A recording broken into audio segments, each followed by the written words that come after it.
On tend l'oreille vers le cosmos, on cherche désespérément un signe, un murmure, n'importe quoi qui nous prouverait qu'on n'est pas seul. Mais rien. L'univers reste totalement muet. Et ce silence, c'est un des plus grands mystères de la science. On l'appelle le paradoxe de Fermi. Et aujourd'hui, on va mener l'enquête ensemble. Pour commencer, il faut qu'on se mette d'accord sur une chose. L'échelle de tout ça. C'est juste ahurissant. Les astronomes estiment qu'il y a environ 2000 milliards de galaxies dans l'univers qu'on est capable de voir. C'est un chiffre qui donne le vertige, c'est presque impossible à se représenter.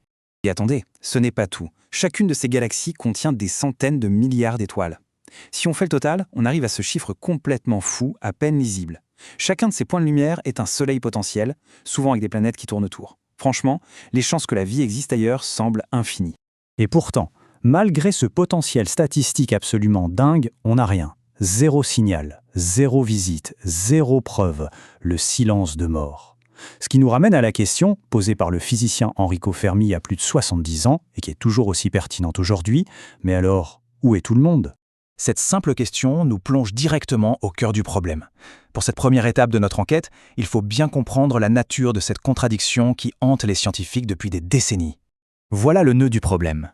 D'un côté, tous les chiffres, toutes les probabilités nous crient que l'univers devrait littéralement grouiller de vie et de civilisations intelligentes.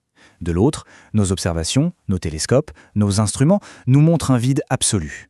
Le paradoxe, c'est ce gouffre immense entre ce qui devrait exister et ce qu'on voit réellement. Bon, commençons l'enquête avec le suspect numéro 1, le plus évident, les lois de la physique elles-mêmes. L'espace n'est pas seulement grand, il est gouverné par une limite de vitesse qu'on ne peut pas dépasser, celle de la lumière. Et ça change tout. Ce tableau est très parlant. Il montre à quel point une vraie conversation interstellaire est quasiment impossible. Un simple « Salut, ça va ?» et la réponse, avec notre plus proche voisine stellaire, prendrait presque une décennie. Et si on voulait discuter avec une civilisation dans la galaxie d'Andromède ? Il faudrait attendre 5 millions d'années. C'est une éternité. Et nous, dans tout ça ? Eh bien, nos signaux radio se baladent dans l'espace depuis à peine un siècle. Ça veut dire que notre bulle de communication a seulement parcouru 100 années-lumière. C'est une goutte d'eau, une tête d'épingle dans notre propre galaxie qui, elle, fait 150 000 années-lumière de large. C'est possible qu'on crie dans le vide tout simplement. D'accord, la distance est un obstacle énorme. Mais si ce n'était pas le seul, si le vrai problème venait de la biologie elle-même, c'est une autre théorie, celle qui suggère que l'émergence d'une civilisation est un parcours du combattant quasi impossible. C'est l'hypothèse du grand filtre.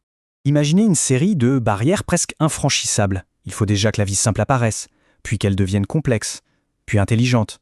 Et même là, ce n'est pas fini. La civilisation doit